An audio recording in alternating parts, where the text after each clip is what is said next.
ॐ अज्ञानतिमिरन्धस्य ज्ञानाञ्जनशलाकया चक्षुरुन्मिलितं येन तस्मै श्रीगुरवे नमः।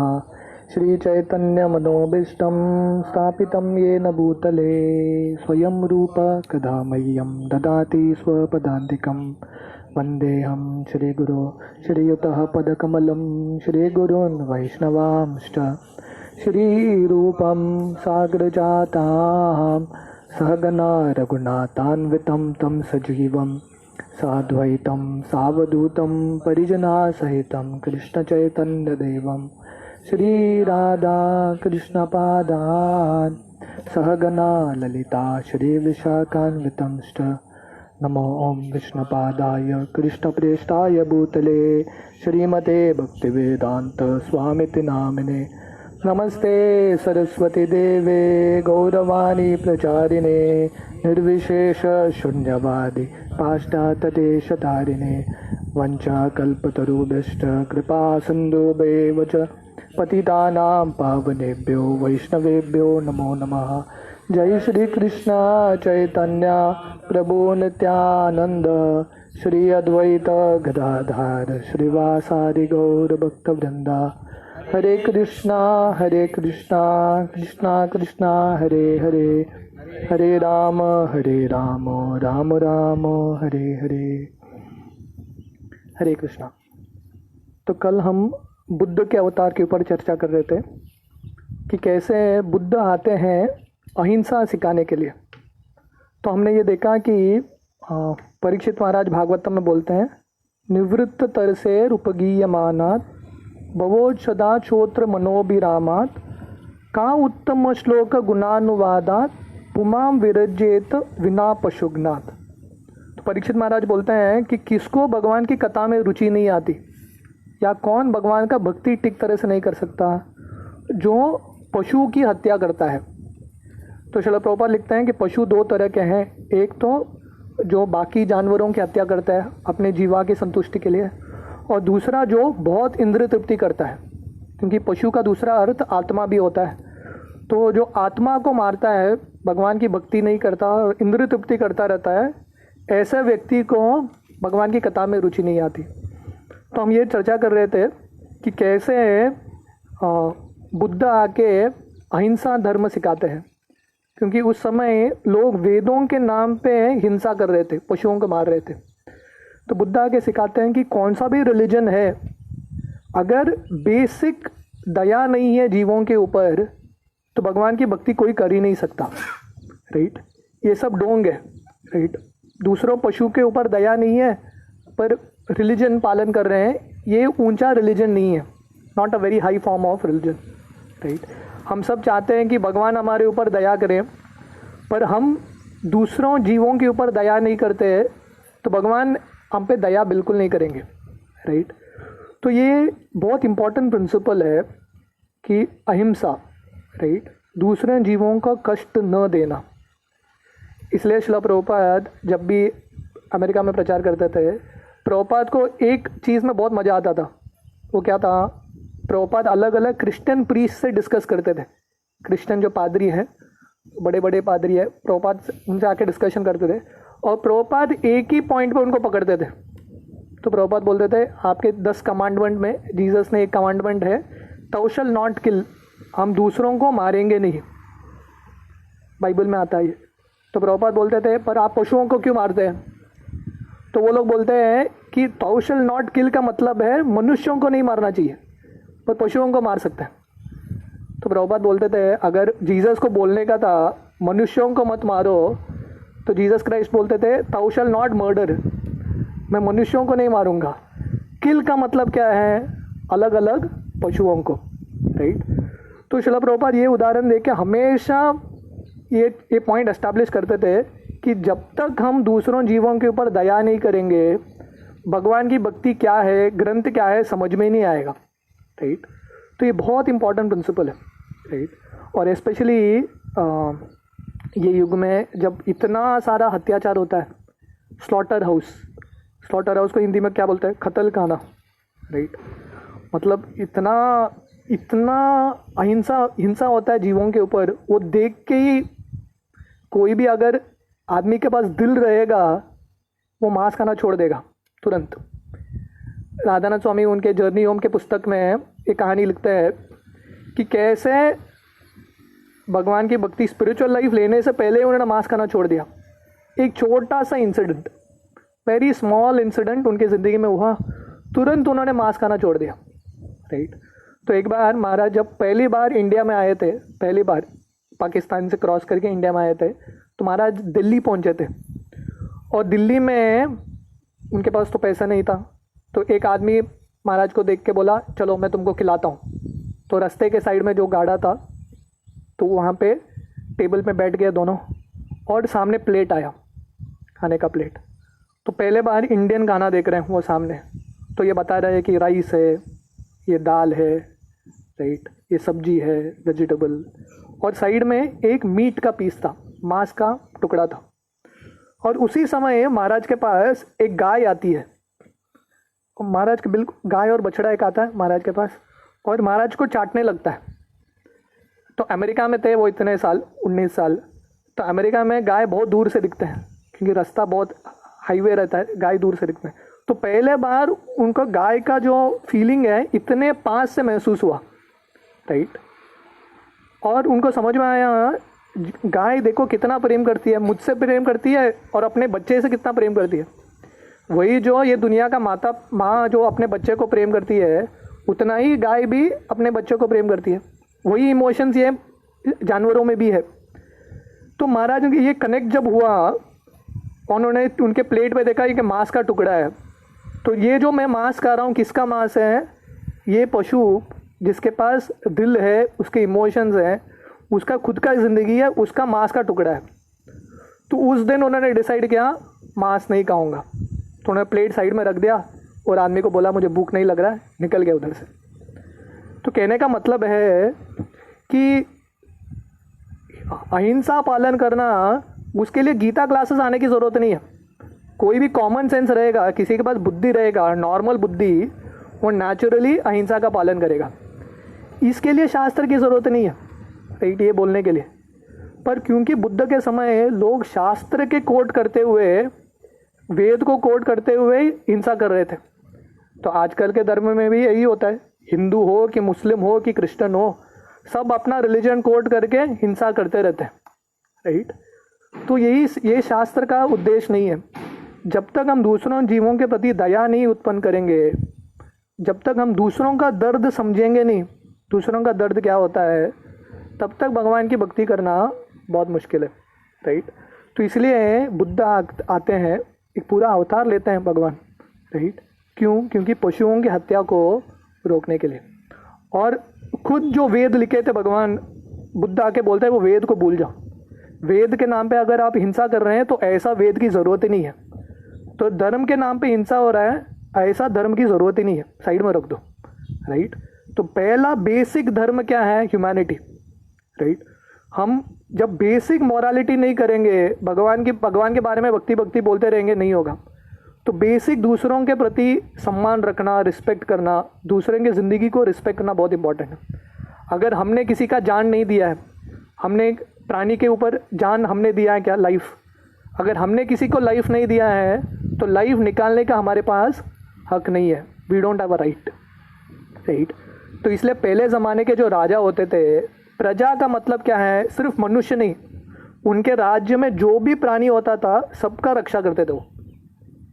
ग्रंथों में शिबी महाराज की कहानी आती है। तो एक बार एक हंटर, एक जो शिकारी था, एक कबूतर के पीछे लगा था, राइट। और कबूतर आके शिबी महाराज की शरण जाती है और कबूतर बोलती है कि मैं भी आपकी प्रजा हूँ, मेरा रक्षा करो। तो शिबी महाराज ये हंटर को बोलते हैं तुमको क्या चाहिए? मांस चाहिए ना? तो उनके हाथ का मांस काट करके वो दे देते, लेके जाओ, पर इसको छोड़ दो, राइट। तो ये सब शास्त्र में वर्णन आता है। आप आगे जाके भागवत में देखेंगे, परीक्षित महाराज कली जो है एक गाय की हत्या करने के लिए तैयार था। तो परीक्षित महाराज वो गाय को बचाने के लिए जाते हैं, क्योंकि वो राजा का कर्तव्य है कि किसी के साथ हिंसा नहीं होनी चाहिए बिना कारण का। तो इसलिए बुद्ध का अवतार होता है। और बुद्ध ये जो बुद्धिज़्म फिलॉसफी है, वो शुरू करते हैं, राइट। क्योंकि लोगों वेद के ऊपर वो लोग हिंसा कर रहे थे, तो बुद्ध बोलते हैं वेद को भूल जाओ और सिर्फ अहिंसा का पालन करो, अहिंसा ही परमो धर्मो, right. We are glad that the people are taking interest in the non violent movement of Lord Buddha, but it will take the matter very seriously and close animal slaughters all together. If not there is no meaning to the ahimsa cult. तो श्रील प्रभुपाद बोल रहे हैं कि बहुत अच्छा है लोग बुद्ध का मार्ग पालन करते हैं, अहिंसा अहिंसा बोलते हैं, पर श्रील प्रभुपाद बोल रहे हैं पर अगर तुमको सही में अहिंसा पालन करना है तो पहला क्या है, कत्ल करना बंद करो, स्टॉप स्लॉटर हाउस, नहीं तो ये अहिंसा धर्म का कुछ मतलब नहीं है, राइट। बोलते रहेंगे हिंसा नहीं करना, हिंसा का पालन करना है, पर साइड ही साइड गवर्नमेंट स्लॉटर हाउस खोलता रहेगा तो उसका कुछ मतलब नहीं होता, right. So this is the basic चीज़।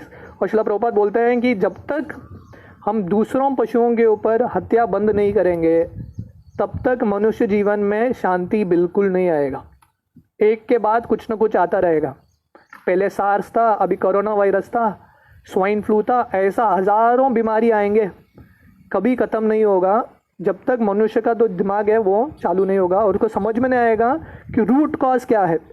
जब तक मैं माँ धरती को कष्ट देती रहूँगी, उनके जो पुत्र हैं उनको कष्ट देती रहूँगी, तब तक मुझे शांति सुख का अनुभूति होगा नहीं।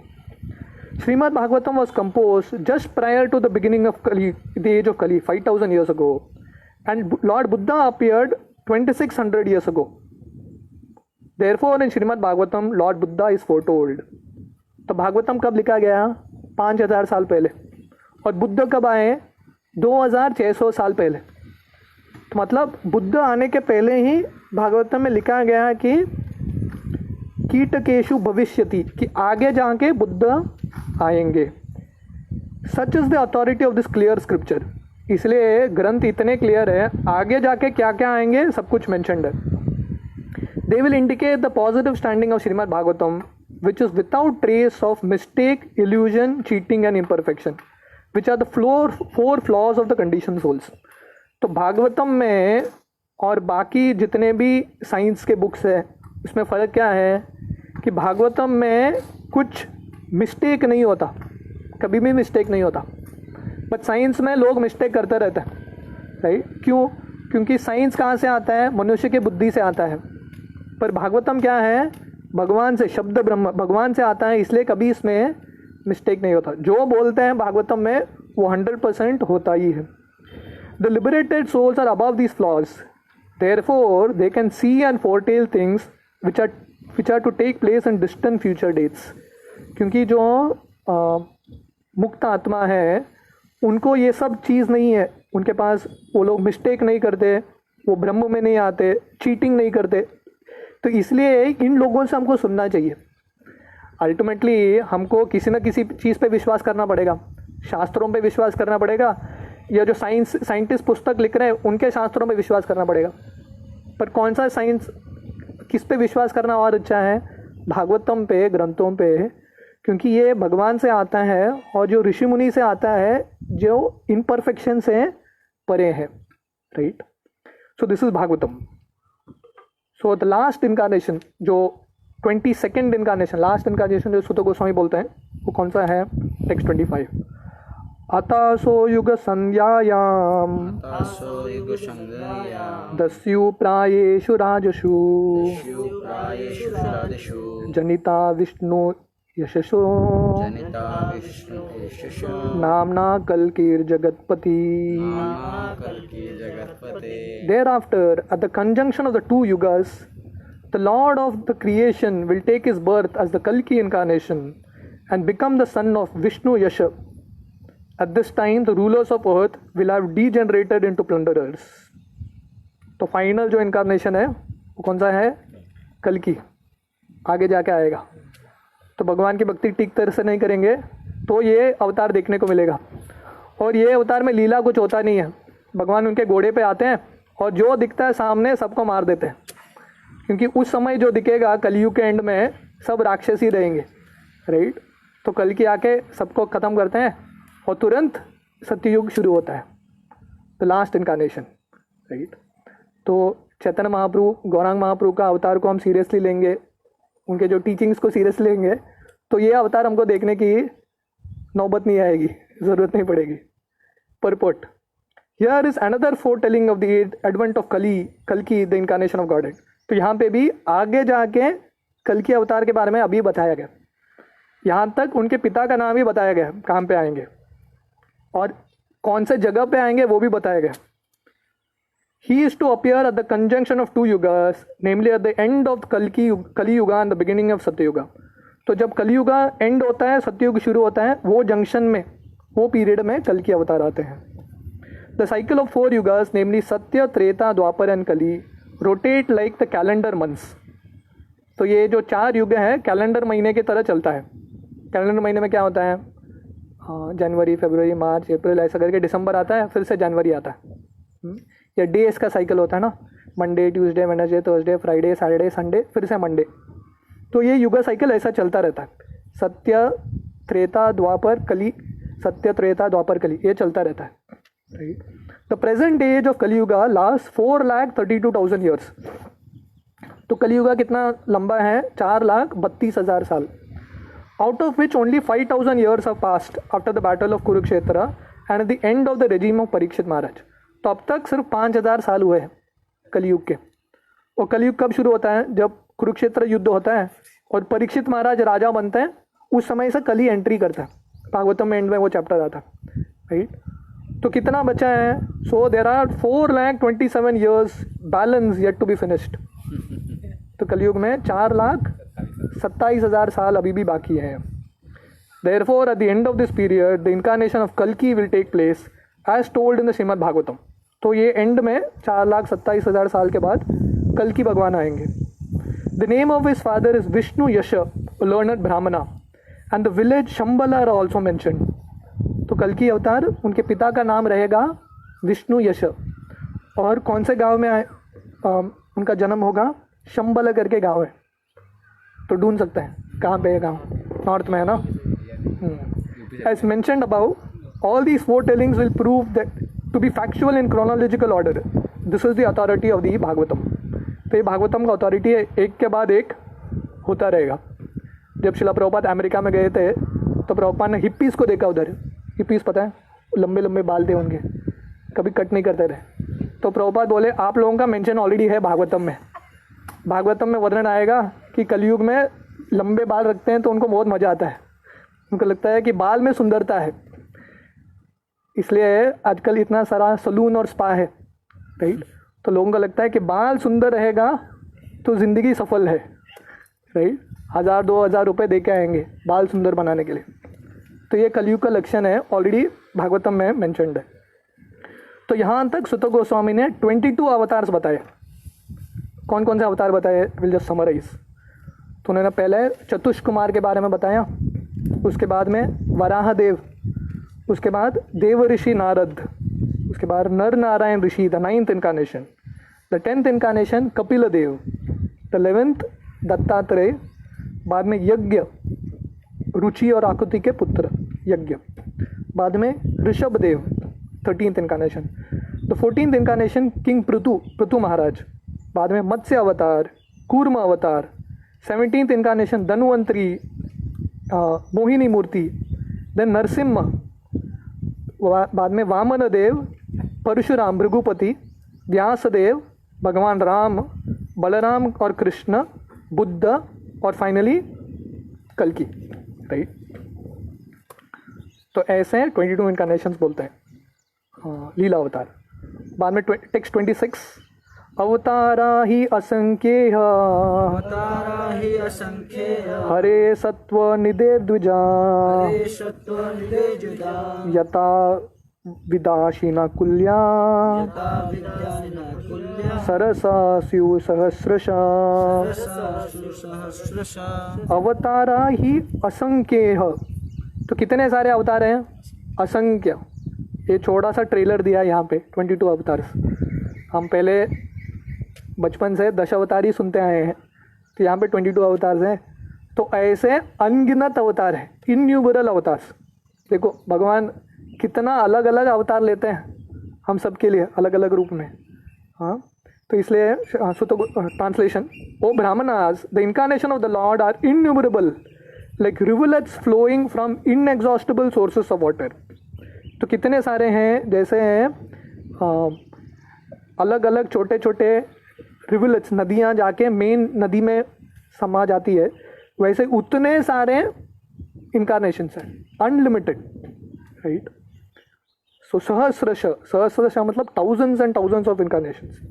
Purport: the list of the incarnation of the personality of Godhead given here is not complete. तो यहाँ पे जो 22 incarnation दिया है वो complete list नहीं है, छोटा सा एक glimpse है, right? It is only a partial view of the incarnations. There are many others, और बहुत सारे incarnations अवतार है, जैसे such as हयग्रीव, ये भगवान के एक अवतार है। हयग्रीव वो घोड़े के रूप में आते हैं, हयग्रीव, राइट। हरि ये भगवान का अवतार है। हंस स्वैन के रूप में आते हैं। कृष्णिगर्भ ये भगवान का अवतार है। विभु, सत्यसेन, वैकुंठ, सार्वभौम, विश्वक्षेन, Dharmasetu, Sudama, Yogeshwar, Brihat Bhanu and others of the bygone ages. थोड़े ही अवतार है भगवान के, right. Shri Prahlad Maharaj said in his prayer, My Lord, you manifest as many incarnations as there are species of life, namely the aquatics, vegetables, reptiles, birds, beasts, men, demigods, etc., just for the maintenance of the faithful and the annihilation of the unfaithful. You advent yourself in this way in accordance with the necessity of the different yugas. In Kali Yuga, you have incarnated and grabbed as a devotee. तो प्रहलाद महाराज बताते हैं कि कितने सारे भगवान के अवतार हैं, जितने सारे योनि हैं, 84 लाख योनि, उतने ज़्यादा भगवान के अवतार हैं। तो भगवान के अवतार एक्वेटिक, जो पानी में चलते हैं, मछली वैसे आते हैं, मत्स्य रूप। वेजिटेबल्स, प्रहलाद महाराज बोलते हैं कि वेजिटेबल्स पेड़ के रूप में भी भगवान के अवतार होते हैं। बर्ड्स, बीस, मेन, डेमिगॉड्स, इतने सारे भगवान के अवतार हैं। और भगवान के अवतार किस लिए होते हैं? परित्राणाय साधुना विनाशाय च दुष्कृताम। जो नास्तिक हैं उनको मारने के लिए, और जो भगवान के भक्त हैं उनकी रक्षा करने के लिए। और प्रहलाद महाराज बोलते हैं कलयुग में खासकर आप किसके रूप में आते हैं? भक्त के रूप में आते हैं। This incarnation of the Lord in Kaliyuga is Lord Chaitanya Mahaprabhu. There are many other places both in the Bhagavatam and in other scriptures in which the incarnation of the Lord Shri Chaitanya Mahaprabhu is explicitly mentioned. तो ये जो अवतार है कलयुग में, जहाँ पे भगवान भक्त के रूप में आते हैं, वो चैतन्य महाप्रभु हैं। और अलग अलग शास्त्रों में चैतन्य महाप्रभु का उल्लेख आता है। In the Brahma Samhita also, it is said indirectly that although there are many incarnations of the Lord, such as Rama, Narsimha, Varaha, Matsya, Kurma and many others, the Lord sometimes himself incarnates in person. Lord Krishna and Lord Chaitanya Mahaprabhu are not therefore incarnations, but the original source of other incarnations. तो ब्रह्म संहिता में भगवान ब्रह्मा जी बोलते हैं कि भगवान के अलग अलग अवतार हैं, पर कभी कभी भगवान स्वयं आ जाते हैं, राइट। वो स्वयं भगवान कौन है? कृष्ण और Chaitanya Mahaprabhu, as it is the original form, right.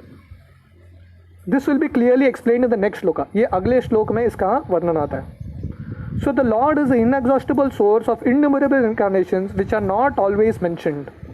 तो भगवान वो स्तोत्र हैं जहाँ से बहुत सारे अवतार आते हैं रहते हैं। But such incarnations are distinguished by specific extraordinary feats which are impossible to be performed by any living being. That is the general test to identify the incarnation of the Lord, directly and indirectly empowered. तो अगर आके आपको कोई बोलता है मैं भी भगवान का अवतार हूँ, राइट, तो पहला तो उसको कुछ तो अलग करना चाहिए। वो रोज़ सुबह ऑफिस जाके पंच करके आता है, राइट, और जियो का जो सिम है उस पर रिचार्ज करता है।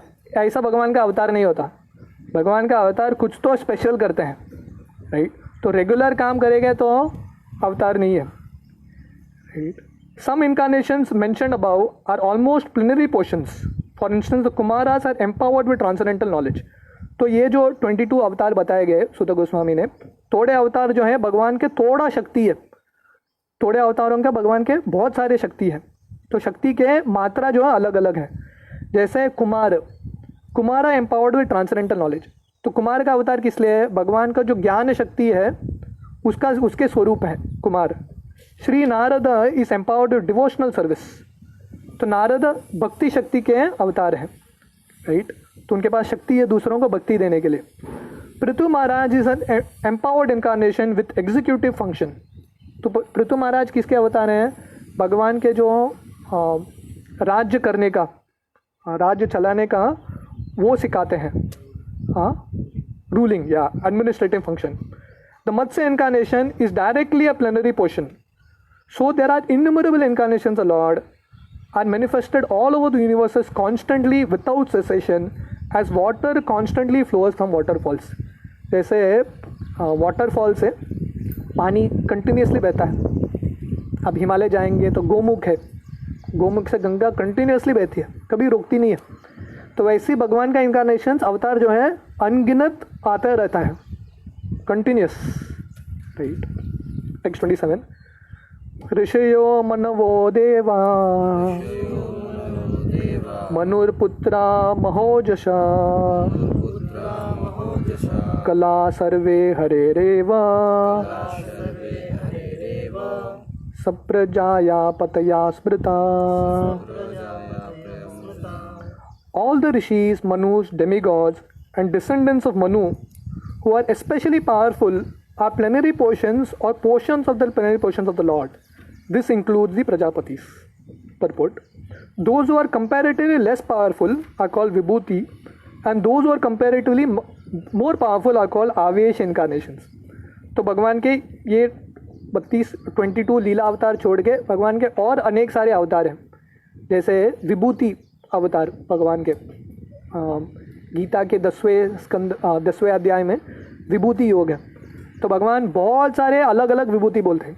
मतलब सार है विभूति योग का कि जहाँ पे भी शक्ति दिखता है, बहुत सारा शक्ति, वो भी भगवान का एक रूप है इनडायरेक्टली। जैसे भगवान बोलते हैं समुद्र ना, समुद्र को देख के शक्ति लगता है, राइट। तो वो भगवान के सब पानी के बॉडीज़ में सबसे जो भगवान का विभूति है वो समुद्र है। जैसे हिमालय वो भगवान का एक विभूति है, राइट। तो वैसे अलग अलग विभूति है। तो जो भगवान के मेन अवतार है वो ही अनगिनत है, तो विभूति तो गिन ही नहीं सकते। तो 10वें अध्याय के गीता के 10वें अध्याय के एंड में जब अर्जुन भगवान को बोलते हैं 10वें अध्याय के शुरुआत में, आप थोड़े आपकी विभूति दिखाओ, तो भगवान ऐसा बड़ा लिस्ट देते हैं पूरा चैप्टर का, और मैं एंड में भगवान बोलते हैं कि मैं लिस्ट और बताता जाऊंगा तुम थक जाओगे, राइट। ये मेरा सिर्फ एक छोटा सा ग्लिम्स था, राइट। तो इस तरह से भगवान के अनगिनत अवतार होते रहते हैं। पर ये सब अवतारों में से सबसे सर्वश्रेष्ठ कौन है? Who is the source of all incarnations? ये टेक्स्ट 28 है। ये जो टेक्स्ट है ये भागवतम का सबसे इम्पॉर्टेंट श्लोक है, टेक्स्ट 28। हम जो इसको पढ़ने जा रहे हैं, तो इसको भागवतम का परिभाष सूत्र भी बोलते हैं, the king of all versus. तो भागवतम में 18,000 श्लोक हैं, तो ये जो श्लोक है भागवतम के सब श्लोकों का राजा है, राइट। और ये जो श्लोक पूरे भागवतम का सार समझाता है, राइट। तो ये श्लोक हम पढ़ेंगे, टेक्स्ट 28। एते चम शकला पुंसा कृष्णस्तु भगवान स्वयं इंद्रारी व्याकुलं लोकम मृदयन्ति युगे युगे। एते चम शकला पुंसा कृष्णस्तु भगवान स्वयं इंद्रियारि व्याकुलं लोकम मृदयन्ति युगे युगे। एते चम शकला पुंसा कृष्णस्तु भगवान स्वयं इंद्रारि व्याकुलं लोकम मृदयन्ति युगे युगे। तो बोलते हैं एते च। तो अब तक जितने भी अवतार का लिस्ट दिया गया, जितने भी लीला अवतार है और विभूति है, एते च अंश। तो ये सब भगवान के अंश हैं या कला है, राइट। अंश मतलब भगवान का एक छोटा सा भाग है, या कला मतलब वो अंश का भी एक अंश कला को बोलते हैं। पर सबसे श्रेष्ठ कौन है? कृष्णस्तु भगवान स्वयं। तू का मतलब है बट, ये सब में से सबसे श्रेष्ठ कौन है? कृष्ण। कृष्णस्तु भगवान स्वयं, वो स्वयं भगवान है। बाकी सब भगवान के अंश हैं, पर स्वयं भगवान कौन है? कृष्ण है।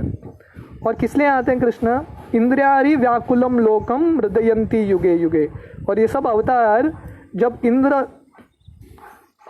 इंद्र की रक्षा करने के लिए, देवताओं की रक्षा करने के लिए, ये सब अवतार अलग अलग युग में आते हैं।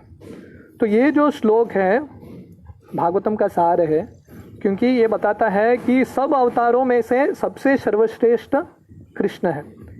तो इसलिए कृष्ण को अवतारी बोला जाता है। कृष्ण से बाकी सब अवतार आते हैं। तो बहुत सारे लोगों को लगता है कि इस्कॉन लोगों को कृष्ण के प्रति थोड़ा बायस है। आप लोग सब लोग कृष्ण कृष्ण बोलते रहते हैं, बाकी अवतारों का क्या हो गया? बाकी अवतारों के नाम जब क्यों नहीं करते? क्योंकि शास्त्रों में लिखा है कि कृष्णस्तु भगवान स्वयं, Krishna is the supreme personality of God. Translation: all of the above mentioned incarnations are either plenary portions or portions of the plenary portions of the Lord, but Lord Shri Krishna is the original personality of Godhead। जब but आता है ना, उसके बाद जो line है वो बहुत इंपॉर्टेंट है। आगे बहुत सारे अवतार हुए हैं, ये बहुत 22 लिस्ट है, बट पर भगवान श्री कृष्ण स्वयं भगवान है। All of them appear on planets whenever there is disturbance created by the atheists, the Lord incarnates to protect the theists। तो देवताओं को की रक्षा करने के लिए भगवान अलग अलग युग में अवतार लेते हैं।